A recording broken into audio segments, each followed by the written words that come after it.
40 here, so there's a lot of talk about how Joe Biden needs to take a cognitive test. And these tests are for screening, right? They're not diagnostic, right? One cognitive test for Joe Biden isn't that important. Right? It's just one arrow pointing in a direction. And there's a lot of discussion about medical diagnosis as Joe Biden received a medical diagnosis. Medical diagnosis does not have scientific precision. Right, that's a tremendous amount of guesswork. Pretty much everybody is going to receive an inaccurate or even completely wrong medical diagnosis. So in all likelihood, there's no one objective scientific test that will determine if Joe Biden is fit for office. So I was reading in the New York Times, fascinating discussion between Gail Collins, the liberal editorial page editor, and Bret Stephens, the conservative never-Trumper columnist at the New York Times. And Gail Collins argued that Kamala Harris has done a good job as vice president. Didn't exactly mention what she's done that's good, right? What exactly are her accomplishments? What has she achieved? Where is the excellence? And then when Bret Stephens says, well, her one major task was to deal with immigration, she's completely failed. Gail Collins rejoined her, well, as a child of immigrants, she's particularly well placed to deal with the immigration issue, and to suggest that this child of immigrants is not suited to deal with immigration, that's un-American. So how on earth is that un-American?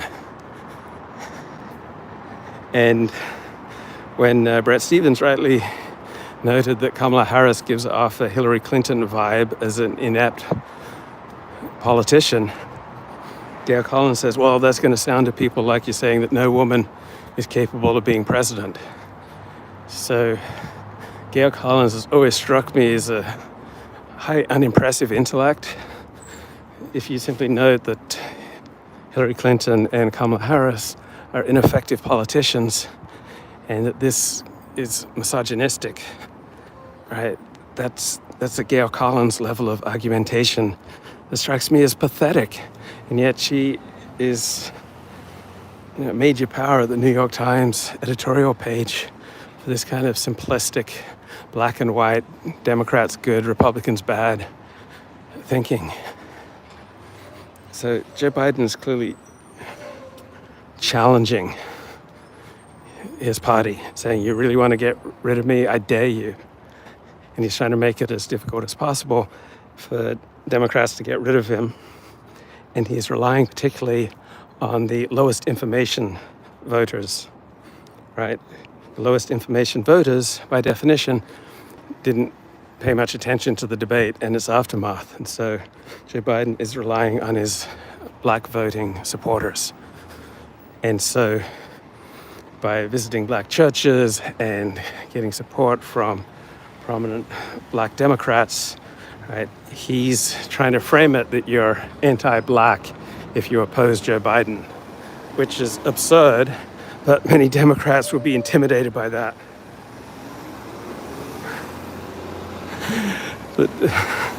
That because Joe Biden has secured the lowest information voters, that they're solidly in his camp, hardly a ringing endorsement. Bret Stephens makes the point that if the Democrats want to live up to their identity politics values, then they probably should nominate Kamala Harris as their presidential nominee. But if they want to defeat Donald Trump, then they'd be much better served nominating Josh Shapiro, who's a centrist Democrat and governor of Pennsylvania, or even a Gretchen Whitmer, who did not perform well under pressure during COVID, but she's the governor of Michigan and she enjoys majority support in that state. Certainly both of them and Gavin Newsom would be superior to Kamala Harris. So why aren't more Democrats coming out against Joe Biden? So overwhelmingly behind the scenes, Democratic politicians want Joe Biden out and someone else to be the nominee. Like, who could watch that debate last Thursday night and be proud that someone with this level of senility is president of the United States? But overwhelmingly also Democratic politicians lack the courage of their convictions. So about 99% of them won't say publicly what they say privately. And this is for various reasons. Right? For many, Their constituents aren't particularly concerned about Joe Biden's senility. For others, they just don't want to rock the boat. They don't want to be tagged as racist because black voters are the strongest supporters of Joe Biden. They're afraid of their standing in the party. And they don't want to come out and say Joe Biden's obviously incompetent, should step down, and then have a different Democratic nominee lose. So you'll see this with a lot of football coaches, even though they may be way behind in a game, and the Democrats right now are behind in the game for president, in the race for president 2024. But a lot of football coaches won't employ risky strategies to try to get back into a game because they don't want to look bad if these strategies fail and they're blown out. And so for many Democratic politicians, given that the electorate's so divided and partisan that Joe Biden, even if he's comatose, is still going to get 45% of the vote, and that will be enough for them to get back into office. They don't want to rock the boat. They don't want to risk looking stupid, saying the obvious truth that nobody can deny, that Joe Biden is incompetent and unfit for office and senile. Right? They would rather hang on to their comfortable political career and not risk anything by coming out publicly and saying the truth that Joe Biden should step down. And if they really believe that Donald Trump is this great threat to democracy, then you'd think they'd have a moral obligation. So we see once again that this Democrat Party strategy of arguing that Donald Trump is a unique threat to democracy is just propaganda. Because if they really believe that, then they would be agitating for a Democratic nominee who had the best chance of beating Donald Trump, and that's clearly not Joe Biden. But if they do that, then they risk the Democrats nominating someone else and then losing, and then they look bad.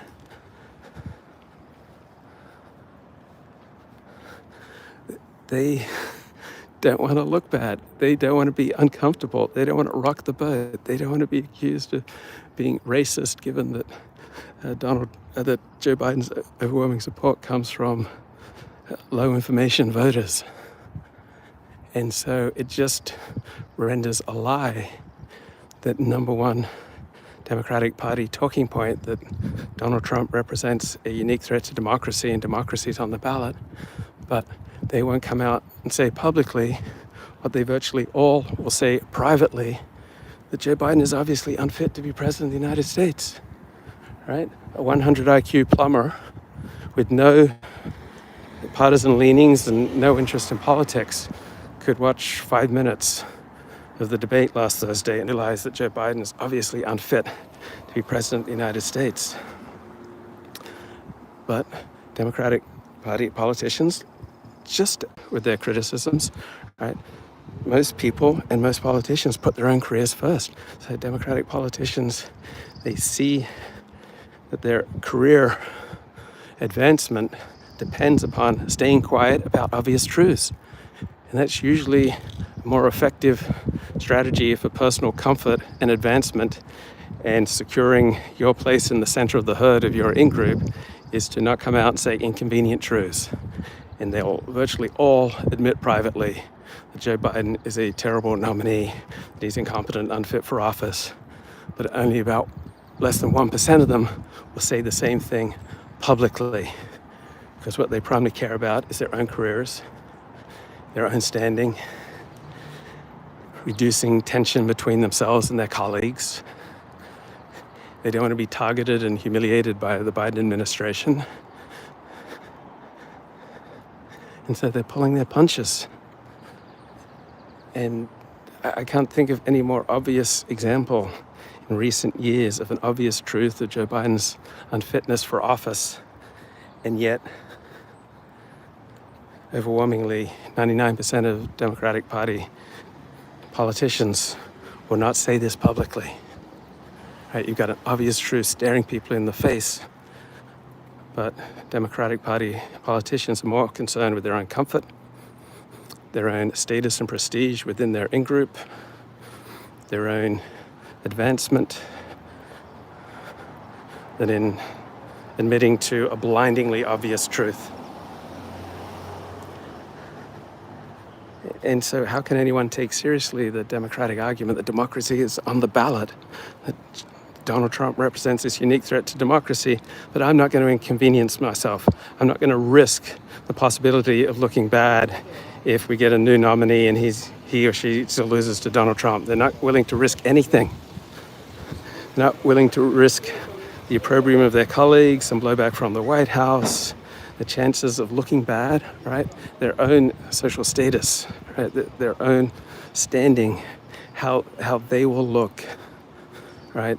Their performance, right, is far more important to them than doing what's right for the country, right? If you're concerned about what's right for the country, you must demand that that Joe Biden step down from the office of the presidency, right? The man is obviously incompetent now, just as the conservative media have said for the past 5 years, right?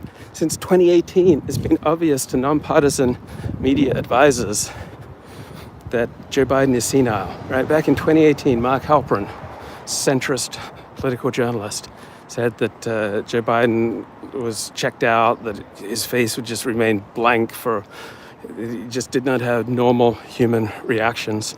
And this has been the biggest difference between conservative media and liberal media over the past 5 years, right? Because conservatives are happy to say, yeah, Joe Biden looks senile.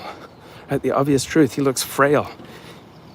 He takes such tiny steps, and then he tries to do that little running thing, wear the aviator glasses and pretend to be more energetic than he is.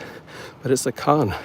You've got someone who's crippled, infirm, frail, senile, and this is the person who has to make the decision about launching nuclear weapons, right? Many foreign policy decisions come down to the preferences of the commander-in-chief. And we've got a commander-in-chief who's not up to the job. The emperor is naked, and yet the liberal news media overwhelmingly protected him and said, oh no, you can't say Joe Biden is senile because we don't have a medical diagnosis. So a medical diagnosis is some kind of objective scientific truth that can't be argued against. Well, tons of medical diagnoses are wrong. Right? Who do you believe, your own lying eyes or what the TV news tells you or what one doctor's opinion is? And I mean, this is the way the world works. People will rarely risk anything to acknowledge unpopular truths, right? We all belong to somewhat insular in-groups, and we learn that there are certain basic truths we can't say out loud without being alienated from our family, from our co-workers, from our colleagues at work or in education. And so we are acculturated through our educational system to just stay quiet, to follow teachers' directions. Women do this much more naturally than men. Women color between the lines. They're much less willing to rock the boat, right? They do what is assigned. If you're looking for students who go way beyond what is assigned because they love learning, right? These will generally be white male boys who do this, right? Other groups, right, just want to know what's on the test.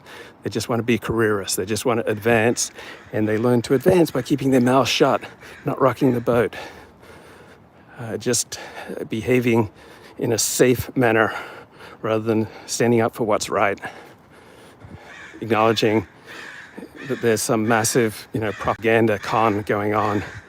But when I was going through my education, every year it seemed like there was some new educational fad that would sweep through.